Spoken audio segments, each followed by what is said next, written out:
안녕하세요. 서른 초반의 여자예요. 자동차 부품 관련 조그마한 회사를 다니고 있고, 여기서 일하다가 남편을 소개받고 만나선 결혼을 했습니다. 저희 소장님께서 몇 없는 여직원이라면서 예전부터 제 연애사에 그렇게 관심이 많으셨거든요. 그게 막 기분이 나쁠 정도로 참견을 하는 정도는 아니었고, 빨리 좋은 사람 만나라면서 여기저기 자신이 알고 있는 괜찮은 총각들을 소개시켜 준다면서 자리를 주선해 주셨어요. 그 덕에 저도 일하러 갔다가 공짜로 소장님 덕에 소개팅을 여러 번 했었고, 그러다 연애도 한 번 했었죠. 남편은 두 번째로 제가 사귄 사람이고, 또 결혼까지 꼬리를 한 마지막 남자입니다. 물론 제가 이전에 소장님의 소개로 만난 남자와 연애를 했었다는 것은 지금껏 소장님과 저 둘만이 알고 지내는 비밀이고요. 저 결혼할 때 소장님이 그러시더라고요. 결혼까지는 갈지 몰랐는데 이렇게 가버릴 줄 몰랐다고 말이죠. 그 말을 듣고 나서 생각해보니 정말로 저도 의외더라고요. 내가 남편이랑 결혼까지 가게 되었다는 것이 말입니다. 저는 사실 결혼은 딱히 관심이 없었고 그냥 당장의 외로움을 채워줄 수 있는 좋은 남자친구를 만들고 싶다는 생각이 전부였던 여자였어요. 결혼을 하자고 하니 모아놓은 돈도 별로 없었고 그렇다고 내가 능력이 아주 좋아서 나를 보쌈 싸듯 데려갈 남자를 만날 수 있는 것도 아니었기 때문이었죠. 어릴 적부터 집안 형편이 그리 좋지 못해서 늘 돈 걱정을 하며 사시는 엄마를 옆에서 지켜봐서 그런지 저는 결혼을 한다는 건 경제적으로 완전히 자유를 찾았을 때에나 가능한 것이라고 인식이 오래도록 잡혀 있었습니다. 내가 돈을 많이 벌었던, 상대방이 돈을 많이 벌었던 둘 중 하나를 해서는 부부가 경제적으로 자유롭게 사는 게 이상적인 결혼이라 생각을 했어요. 그러니 당장 친정 부모님께 용돈 드리고 자취방 월세 내며 월급의 반 정도를 정기적인 지출로 쓰고 있었던 저는 당장 결혼을 꿈도 꾸지 못하고 살아야 했죠. 내심 친정 부모님도 제가 결혼을 하지 않은 채 딱 용돈만 계속 주면서 처녀로 쭉 살기를 원하셨던 것도 같았고요. 그런데 남편을 만나고 나서 이런 저의 결혼에 대한 선입견이 조금씩 깨졌습니다. 남편은 저하고 크게 다를 바가 없는 가정 환경에서 자란 남자였거든요. 아니, 오히려 더 못 살면 못 살았다고도 할 수 있는 형편에서 자란 사람이었죠. 호르머니한테 자란 남편은 대학 가서도 자기가 아르바이트해서는 어머님 용돈을 드리고 군대 가서도 받는 그 뒷꼬리만한 돈을 모아선 어머님께 드리고 또 직장을 가서도 자기 월급의 대부분을 어머님께 가져다 바치면서 스스로를 헌신한 사람이었어요. 처음엔 이런 남자랑 어떻게 연애를 하나 싶더라고요. 버는 족족 어머니한테 돈을 퍼다주는 사람과 연애는 죄책감이 느껴져서 어떻게 하며 또 결혼은 어찌하나 싶었죠. 당연스레 결혼은 꿈도 꾸지 못한 채 그냥 소소히 서로 만나 데이트하면서 연애만 하며 지내려 했는데 남편을 보면 볼수록 참 사람이 괜찮더라고요. 저를 만나면서 조금씩 저한테 더 최선을 다하는 모습을 보이기도 했고, 결혼을 하게 된다면 제가 원하는 대로 미래를 계획하고 함께 지켜나가고 싶다며 저 기분 좋으란 소리를 참 잘도 했습니다. 저랑 데이트를 하고 있을 때에는 저한테만 온전히 집중을 했고, 시어머니께서 그 당시에 엄청나게 전화를 하시며 데이트에 회방까지 놓을 뻔 하신 적도 있었는데, 전화도 일부러 안 받더라고요. 시어머니가 밖에서 연애하는 아들을 질투하고 있다는 것이 눈에 뻔히 보였지만 홀어머니니까 그럴 수 있다고 생각을 했어요. 그리고 저한테 더 신경을 써주는 남편의 태도를 보면서 결혼을 하면 우리 남편이 더 가정적으로 날 대해줄 거라는 확신도 생겼죠. 그래서 정말 보잘것없는 사람이었고 모아놓은 돈이 쥐뿔 많고도 없는 남자였지만 사람 하나 진국인 거 보고는 결혼을 했습니다. 내 결혼이 분명 잘한 선택일 것이라고 스스로를 칭찬하면서 식을 올렸죠. 그게 2년 전이었고 저는 결혼한 지 한 달도 지나지 않아 내 결혼에 문제가 있었다는 걸 알았어요. 시어머니가 신혼 초부터의 간섭은 정말 말도 못하게 컸습니다. 남편이랑 회사 근처에 있는 전셋집을 겨우 마련해서는 좁아터진 그 집에서 살림살이를 차려놓고 결혼을 시작했어요. 남편도 저도 연인과 함께 사는 게 처음이었기 때문에 서로 설레는 부분이 분명히 있었고요. 앞으로 차근히 집을 넓혀가보자는 희망이라도 품어가면서 각자의 일과 삶에 감사하려 했습니다.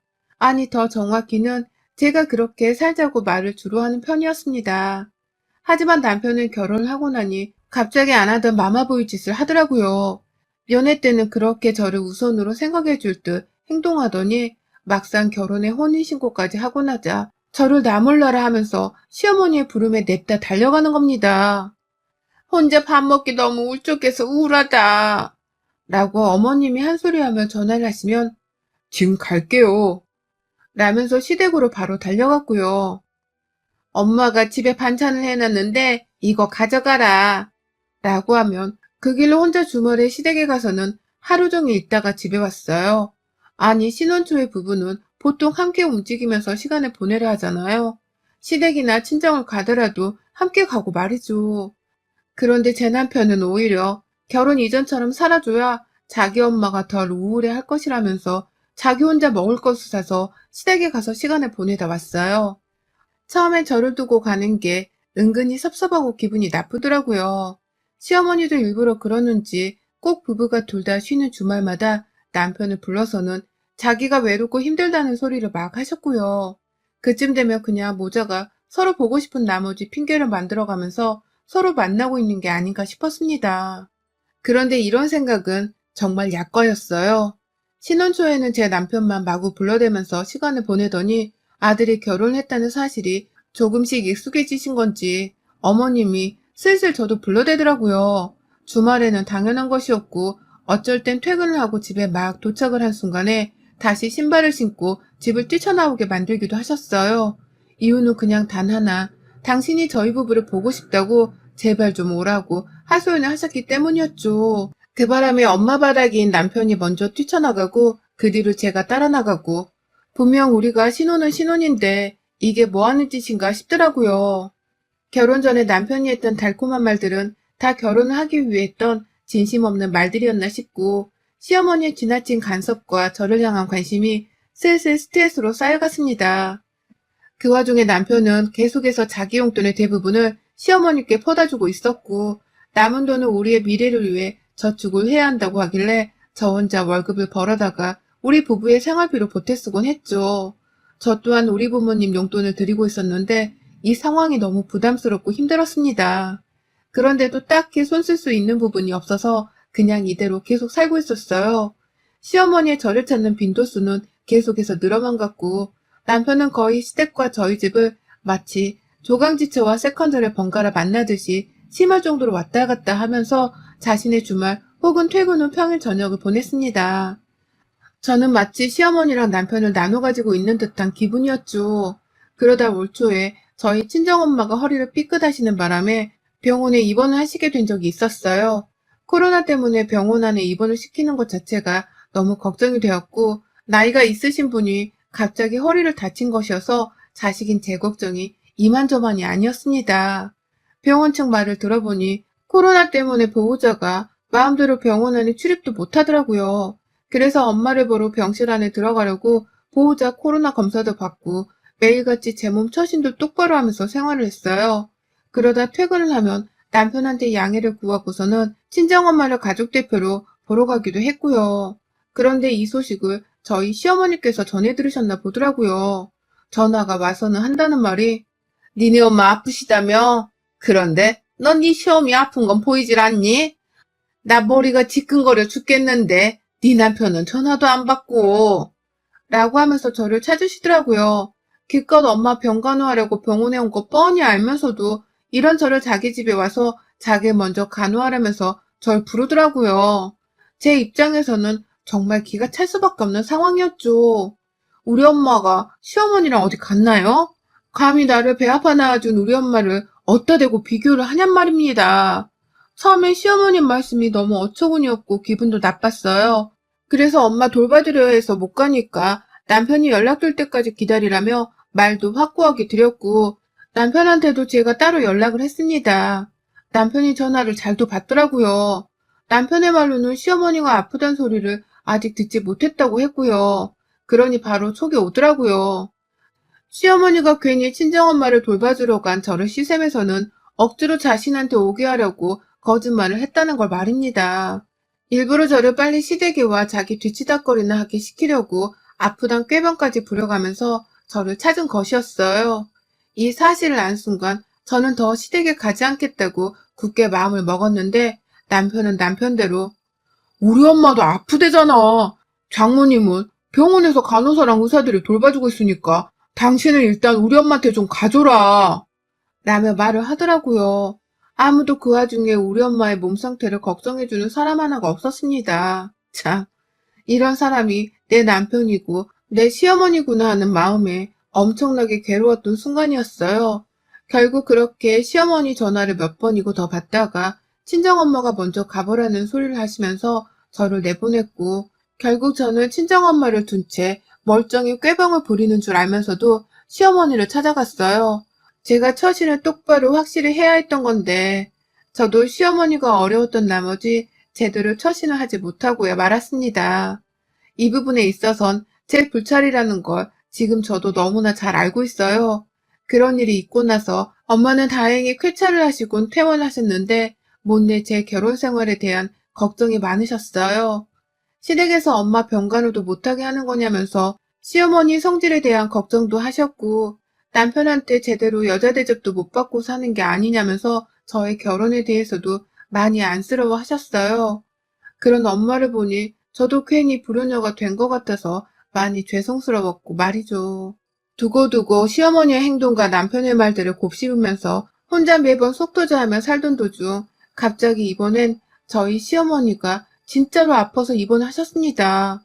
일하다 말고 모르는 번호로 전화가 와서 받아보니 병원이라고 하면서 저희 시어머니가 길 한가운데서 복통으로 쓰러져 실려왔다고 하시더라고요. 처음엔 너무 이상했어요. 이러면 안 되는 건데 혹 시어머니가 모르는 행위를 시켜서 저를 집으로 부르겠다며 또 꾀병을 부리는 거 아닌가 하는 의심까지 했습니다. 그 정도로 워낙 화도 잘 내고 할 말 다 하고 살면서 스트레스 받는 거 없이 사는 분이셨기 때문에 복통으로 갑자기 쓰러지셨다고 하는 게 너무 믿겨지질 않았어요. 결국 그 자리에서 저는 저대로 남편한테 연락을 했고, 남편과 막 얘기를 하다가 남편이 자기 일이 너무 바빠서 지금 당장 병원에 가지를 못한다고 사정을 하길래 제가 어쩔 수 없이 회사에 반찬 쓰고서 병원으로 달려갔어요. 그런데 가보니 어머님은 잠시 장이 뒤틀렸을 뿐이라면서 병원 수액을 맞고 쿨쿨대면서 주무시고 계시더라고요. 나중에야 깨고 나서 제가 온 줄을 알고서는 아유, 내가 요즘 사는 게 힘들어서 이렇게 피피 쓰러지네. 라고 하면서 아프단 소리를 하며 동정을 유발하셨고요. 그 꼴이 너무 보기 싫었지만 어찌되었든 노인네가 쓰러져 병원에 계시는 것이었기 때문에 저는 제 할도리를 다 했어요. 병원에 끝까지 남아서는 입원비 계산도 제가 했고, 집에 돌아오는 길에 택시 잡는 것도 제가 했고, 옆에서 그냥 있어달라 해서 죄다 있어줬어요. 그렇게 자기 엄마 없으면 죽을 것 마냥 애절하게 굴던 남편은 정작 시어머니가 아파서 입원해 계신데도 일을 핑계로 대면서 퇴원할 때까지 오지를 않았고요. 그러니 시어머니도 아래보다는 차라리 윗사람 대접을 해주면서 지극정성으로 옆에 붙어있는 제가 더 만만하고 우습게 보였나 보더라고요. 보통은 이런 며느리를 고맙다고 생각해 줄 텐데 저희 어머님은 완전히 달랐던 겁니다. 그 후 시어머니는 하루도 빠짐없이 저를 부르셨어요. 출근해 있는 걸 뻔히 알면서도 나 배가 또 아프려고 하는데 라고 하면서 저를 찾으셨고, 회사를 빼먹고 당장 집에 오라면서 말도 안 되는 억지를 부르며 절 찾기도 하셨습니다. 중간에서 남편한테 정리 좀 잘 하라면서 연락을 하기도 했는데 남편은 오히려 나 일하잖아 라고 하면서 알아서 해결하라며 뒷짐을 졌고요. 주말이 되면 꼼짝없이 아침부터 저를 찾는 바람에 남편은 저를 억지로 또 끌고선 시댁으로 갔어요. 그렇게 가면 시어머니는 아픈 내색 하나 없이 멀쩡하게 잘만 계셨는데 밥을 할 때가 되거나 집에 양말 한 짝이라도 빨아야 하는 게 있으면 갑자기 아픈 척을 하면서 아유, 난 힘이 없어서 네가 좀 온 김에 해라 라고 하며 저를 시키셨죠. 나랑 싸우자는 것인지 아니면 이렇게 괴롭히다 정이 들려고 하는 것인지는 도저히 모르겠었지만 생각할수록 옆에서 시어머니 뒷바라지를 해주고 있는 제 자신이 참 꼴보기스러웠습니다. 친정엄마 아프실 때에도 자기 생각만 하면서 저를 불러대더니만 이제는 아주 나를 옆에 끼고서 잔소리를 하거나 심부름을 시키는 것에 재미 들린 사람인 것만 같았어요. 그 정도로 시어머니는 퇴원하고 난 후 저를 자꾸만 불러대면서 이것저것을 시켜대려고 하셨습니다. 그러다가 일주일도 채 넘기지를 못하고서 제가 이 괴롭힘을 더는 못 견뎌내겠다면서 시어머니께 버럭 대들어버리고 말았어요. 아니 글쎄 어머님이 이번에도 회사에 있는 저한테 전화를 해서는 집에 오라는 말 같자는 소리를 하면서 자기 병간호를 하라고 지랄을 하더라고요. 퇴원을 일주일 전에 하셨고 그때도 그냥 갑작스러운 위장 꼬임으로 입원을 하신 것이었는데 그때의 후유증이 아직도 가시지를 않고 있다면서 허구한 날 문자로 아프다고 혼자 있기 무섭다고 그러니 제발 와달라면서 계속해서 때를 쓰시더라고요. 병원에 실려가셨던 날 입원하며 수액을 맞고 코까지 골아가면서 잘만 잠을 주무셨던 분이셨거든요. 그러다 퇴원을 하고 나서도 집에서 아주 팔팔거리면서 잘만 돌아다닌 분이셨고요. 그런데 꼭 제가 출근을 했다 하면 꾀병을 부리듯 아프다고 연락을 해오셨고 이 꾀병은 주말까지도 이어졌습니다. 제가 바빠 죽겠을 때에만 자기 아들이 아닌 저를 찾으면서 집으로 당장 오라고 생떼를 쓰니 저도 환장을 노릇이었죠. 아프다는 시어머니를 남편은 정작 거들떠 보지도 않고 나몰라라 하면서 갑자기 생판 불효자 행사를 하니 저는 더 황당할 지경이었고요. 이렇게 짜증이 계속해서 반복이 되고 저도 회사에서 이제는 제 핸드폰이 울리는 것에 대해 주변 동료들의 눈치를 보기 시작했습니다. 또 시어머니 전화냐고 묻는 동료의 말에 멋쩍어 하며 쓰느숨을 짓다가 결국 제 핸드폰을 꺼버리는 상황에까지 이르렀고요. 근데 또 거래처 사람들 전화를 받아야 할 상황이었기 때문에 핸드폰을 영영 꺼놓지도 못했어요. 결국 무음으로 변경을 해놓고는 거의 몇 분에 한 번씩 전화기를 확인해가며 일을 해야만 했고 퇴근을 하면서 퇴근길이라며 또 전화를 바리바리 해대는 어머님의 독촉에 결국 제 화가 폭발을 해버렸어요. 전화를 받아서 물었습니다. 왜 자꾸 나한테 전화를 하냐고 말이죠. 그러자 어머님은 니네 엄마 병간호는 그렇게 열심히 하려고 하더니만 나 아프다고 하니 나몰라라 하려고 하는 것 좀 봐라. 너 아주 싹수가 노랗구나. 니네 엄마가 시집가서 시어머니한테 그따위로 행동하라고 가르치디? 응? 라면서 제 가정교육을 운운하더라고요. 제 친정엄마의 병간호를 누구보다 열심히 회방한 게 바로 본인이었으면서 이제 와서 제가 친정엄마 병간호는 열심히 했다는 말을 하며 싹수노란 며느리 취급을 하는 겁니다. 저 낳아준 친정엄마랑 본인을 같은 취급하면서 대우해주길 바라냐 말입니다. 친정엄마는 나를 낳아준 둘도 없는 소중한 사람이고 시어머니는 엄연히 남편을 빼고서는 피 한 방울 안 섞인 남인데 왜 이렇게 뻔뻔한 말을 잘도 하시는 거냐고요. 그러니 저도 전화를 하면서 더욱 열이 받았고 집으로 가는 길이었는데 저도 모르게 제 발걸음이 시댁으로 향했어요. 전화를 하는 내내 너는 왜 니네 엄마를 잘 챙겨주면서 난 한 번은 먼저 챙겨줄 생각을 안 하냐고. 니네 엄마한테 하는 거 반만큼이라도 좀 해보라니까. 나 아파서 병원에 실려가 입원까지 했는데 일주일이 아니라 한 달 내내 병간호를 하러 우리 집에 와도 모자란 거 아니니? 근데 넌 꼴랑 며칠 와서 간호해준 걸로 생색을 내려는 거야? 지금 당장 와서 내 병간호를 하라니까. 나 아직도 복통이 좀 느껴진다니까. 라고 하면서 꾀병을 부리며 저를 오라고 닥달하는 시어머니 말에 저는 차라리 귀머거리가 되면 좋겠다는 생각까지 했어요. 복통이 느껴진다는 사람이 어째 이리도 소리를 잘 지르나 싶은 나머지 기가 막히기도 했고 시댁에 가자마자 이 역펜을 한 방에 조져줘야겠다는 마음도 품어버렸습니다. 그리고 저 시댁에 들어가자마자 이런 제 결심을 바로 지켜냈어요. 아니나 다를까 집에 가보니 남편은 없고 시어머니는 저 하나만을 또 불러내고 있었더라고요. 그동안 그렇게 자기 아들만 찾더니 왜 이젠 또 나만 찾으며 나를 괴롭히시나 싶어서 우라통이 치밀어 올랐죠. 시댁에 들어가 시어머니께 어디가 아프신데요? 라고 물었더니만 어머님은 나 말할 힘 없다. 그냥 저녁이나 좀 먼저 차려줘. 라고 하면서 저를 부엌으로 떠밀어 놓고는 혼자 거실로 들어가시대요. 아프다더니만 누워서 잘 생각은 안 하고 거실 소파에 들어누워 TV를 보는 겁니다. 누가 봐도 꾀병이었다는 것을 말하는 듯이 말이죠. 그러니 저도 가만히 있을 수가 없었어요. 거기 말고 방 안에 들어가서 제대로 쉬세요. 라며 한 번 소리를 질렀고 제 소리에 놀라긴 했으나 무시를 하는 시어머니께 두 번 더 소리를 질렀어요.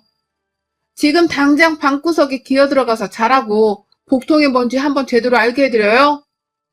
라고 하면서 저 스스로도 감정 조절이 안 되어 미친년 마냥 소리를 질렀어요. 그러니 이번에 시어머니도 겁을 먹고서는 놀라서 소파에서 일어나셨고 은근슬쩍 방 안으로 들어가려고 하셨거든요. 그런데 그 순간 어머님이 혼잣말로 그러시더라고요. 저게 미쳐도 단단히 미쳤네. 감히 시어머니 병간호를 하라고 불렀더니 소리를 질러? 라고 말이죠. 그러니 저도 덩달아 미친년이라고 발악을 했죠. 우리 엄마가 아플 때는 온갖 소리를 하면서 병실에서 나오게 하더니만 당신이 아프다고 하니까 나를 아주 잘도 부르네. 내가 우리 엄마 병간호도 그따위로밖에 못 해드렸는데 가족도 아닌 당신 병간호를 왜 열심히 해야 하는 건데? 꾀병인 거 뻔히 아는데 왜 내가 당신 병간호를 당신 아들보다 열심히 해야 하는 거냐고. 지금 이 상황에서 미친 건 내가 아니라 당신이 미친년이지. 하여튼 미친 것들은 지들이 미친 줄을 몰라요. 에라이 쥐뿔도 없는 게 시어머니라고 꼴에 꼴값은. 라고 하면서 시어머니를 그 자리에서 진심을 담아 욕도 하고 진심으로 웃으며 비하도 했습니다.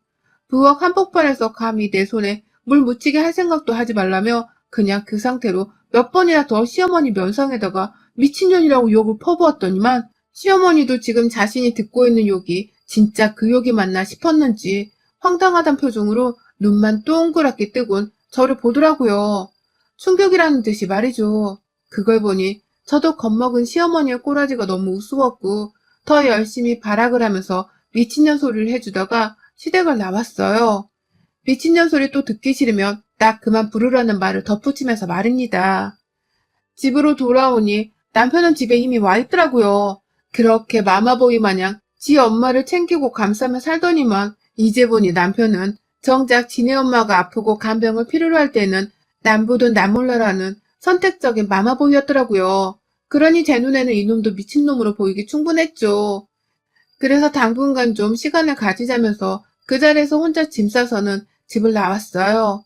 시어머니한테 그간 출근하고 나서도 받은 문자며 전화며 이게 다 시어머니의 시집살이에 속하는 걸 아냐면서 이걸로 변호사 사무실 찾아가서 확 이혼 소송해서 위자료나 청구받을지 말지를 좀 생각해 보겠다면서 집을 나섰더니 남편도 저를 헐레벌떡 따라 나오더라고요. 잘 살다가 무슨 이혼이냐면서 말이죠. 그래서 저도 말했네요. 야, 지금 애 없을 때 너랑 너네 엄마 같은 사람들한테서 떨어져 나와야 내가 앞으로 더 잘 살지 않겠냐? 나보고 니들 미친 모자 옆에 그냥 붙어서 더 개고생을 하며 살라고? 어린 반푼어치도 없는 소리. 우리 사이에 애가 없는 건 하늘이 도운 거다. 나 생각 좀 해보고 그냥 살 순 없으니 너랑은 이혼할래. 그땐 니네 엄마도 나한테 보상은 제대로 해줘야 할 거다. 라면서 그냥 무작정 나와버렸어요. 지금 추석을 앞뒀는데 남편은 어떻게든 저를 달래서 지네 집으로 명절 제사 지내러 가게 하겠다고 아주 저자세로 나오며 발악을 하고 있습니다. 저는 저대로 그런 남편을 더 피말리게 하면서 무시를 하고 있고요. 시어머니도 제사는 지내야 하지 않겠냐면서 조상들께 인사를 하자고 연락이 오더라고요. 내 조상도 아닌데 저보고 인사를 하라면서 말이죠. 그래서 제가 네, 너나 잘하세요 라고 했습니다. 그 말 한마디하고 시댁 것들은 아주 쌩을 까고 있고 그냥 안 되겠다 싶어서 남편이랑은 이혼을 하기로 결심을 했습니다. 시어머니로부터 시집살이 당한 건 핸드폰 통화, 문자 내역에 아주 차고 넘치는지라 증거를 모으고 말고 할 것도 없길래 그냥 핸드폰 하나 들고서 변호사를 찾아가 보려고요. 이왕이면 방치를 한 남편도 싸잡아서 소송을 하고 싶은데 그런 건 변호사하고 제대로 상담을 해봐야 할 것 같습니다. 지금 회사 점심시간에 혼자 밥 안 먹고 변호사 사무실 찾아보다 필 받아서 사연을 써봤는데요. 쓰면서도 제 속이 다 시원하네요. 아닌 것들이랑은 애 없을 때 하루라도 빨리 헤어지는 것이 분명 옳은 결정이라고 생각을 합니다. 제 선택에 맞다고 여러분들도 응원 한마디씩 좀 해주세요. 여러분의 생각은 댓글로 남겨주세요. 오늘도 시청해주셔서 정말 감사합니다.